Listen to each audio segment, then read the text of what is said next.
Good morning, everyone. I hope you are doing well. So in this video, I am going to go over a couple of yoga postures for anxiety, depression, and seasonal depression, which is kind of what some of us are experiencing now. So just a couple of postures that can help in bringing you out of that fight or flight state and putting you into rest and digest.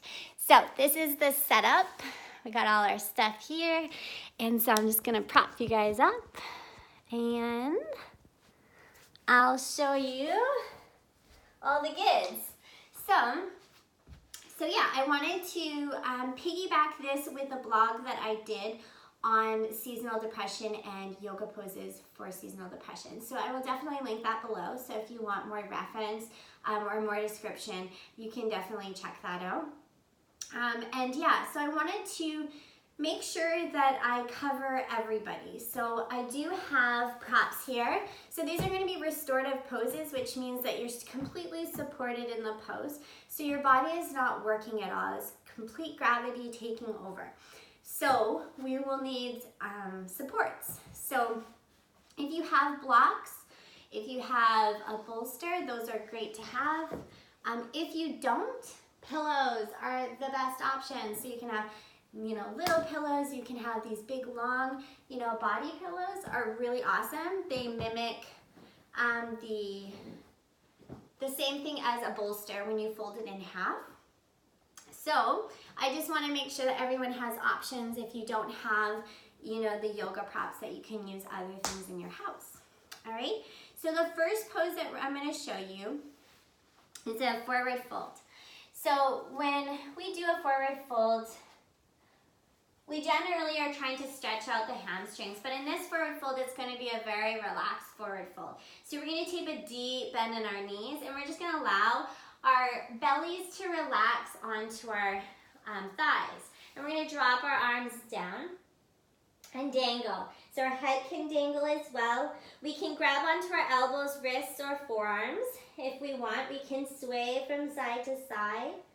We can release our hands and just allow our head to sway from side to side. We can just dangle upside down and just taking deep breaths here and making sure that when you're breathing, you're allowing on your exhale kind of a vision of all the stress releasing out of your neck, your shoulders, down your arms and back into the earth. Just letting it melt away. So inhaling and then exhaling, letting it go. Big sigh. Inhale. Exhale, release. One more big inhale. And then exhale, letting it go. Now, if you have low blood pressure, you're going to want to go really slow when you come up. So we're going to allow ourselves to roll up vertebrae by vertebrae, taking as much time as you need. It should be a slow practice. It should be a mindful movement. And then coming all the way to standing, rolling those shoulders a couple of times. And then you can come back down to seated. So that is the first posture, Uttanasana, so forward fold. And it's really nice kind of changing the perspective, releasing all the tension in our shoulders, because a lot of times when we're stressed out, we're holding tension in our shoulders. And it can just feel so good to just release and let it go. So that's number one. The number two posture that I absolutely adore is child's pose. Now for some people, child's pose is uncomfortable, so you need to pick what works best for you. That's why there's a few options here. But child's pose, you can use a bolster. So I'll show you can use a bolster. And so we want to connect the toes. The knees are wide. And if you're feeling like this is just too tight in your hip flexors to be this low, you are welcome to come sit on blocks. Now, if you don't have blocks, you can always use books. And what you're going to do is you're going to stack it up right behind, and you're going to allow your sit bones to come. So you're quite a bit higher now. Your toes won't quite connect, but that's okay. Now, because you're higher this way, if you're tight, then you're gonna need some pillows to prop up. So using as many as you want can use. So if you use the bolster, you can prop even more pillows up. Or if you're not, you can just use pillows. Just lots and lots and lots of pillows. So I'm gonna prop myself up using all of these props because I'm quite high on the blocks. And then you just allow yourself to relax over top of the bolster. So you're gonna start by placing the one ear down first, and you wanna change sides so that you don't get a kink in the neck. So you can stay on this side for 1 to 5 minutes if you want, and then switch over. Just go with whatever feels good for you. Closing your eyes, placing your hands wherever you want. You can put them up or out, underneath. Big belly breath, so inhale through the belly. Exhale, letting it go. Inhale. Exhale, release.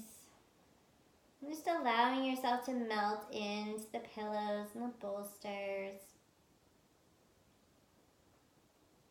And then when you're ready, switching sides.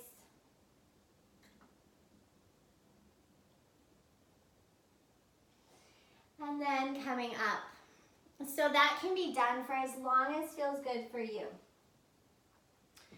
So that is child's pose, a supported child's pose. So the other one is legs up the wall. So I don't have a wall, as you can tell right here. So I'm just going to pretend that there's a wall here.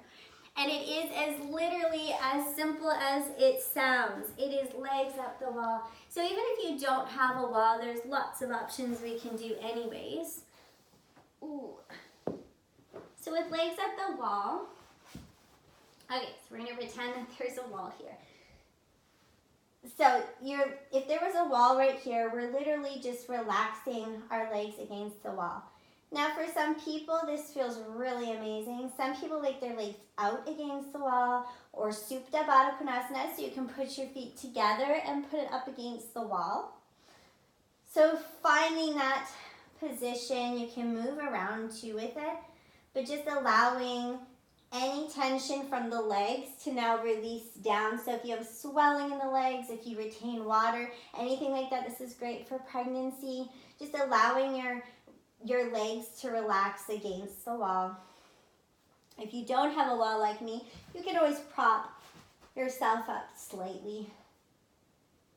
And then that just gives you that little bit of support so you're not holding your core muscles to stabilize yourself with your legs up. And this, you can stay here as long as you'd like. This is great at the end of the day if you're at a desk, if you are not moving around a whole lot and you're just feeling like there's lots of tension in your legs. If you're really stressed out and you just need some time before bed, it's a great option to do. So when you come against the wall, when you're up against the wall, you want the wall to be like right at your sit bones. So you want the wall to be right here. Now as you come away from the wall, you got to kind of edge yourself away and then roll your legs down. And then you can lay in the fetal position for a few minutes. It's always good to give yourself a little bit of time in transition. And then when you're ready, coming all the way back up. So those are the 3 poses that I definitely would recommend to do if you are struggling with anxiety or stress, or you just had a bad day and you just need to kind of bring yourself back down. Those are great poses to do. So there you go for your first video. I hope you enjoyed it, and I will be coming at you with more videos. I do have full-length videos. They were a little bit, one of the ones I did was a little bit longer, 43 minutes, so I thought that might be a little bit long to introduce right off the bat. So it will be coming later on. And yeah, I'll be keep breaking down. If you have any poses or things that you're interested in that you want to get more information about, or you just want to learn how to properly do a pose, post the pose down below and I'll do a video on it. or answering questions I'll do videos on. So yeah, hope you guys have a wonderful day. I will see you guys tomorrow. Namaste.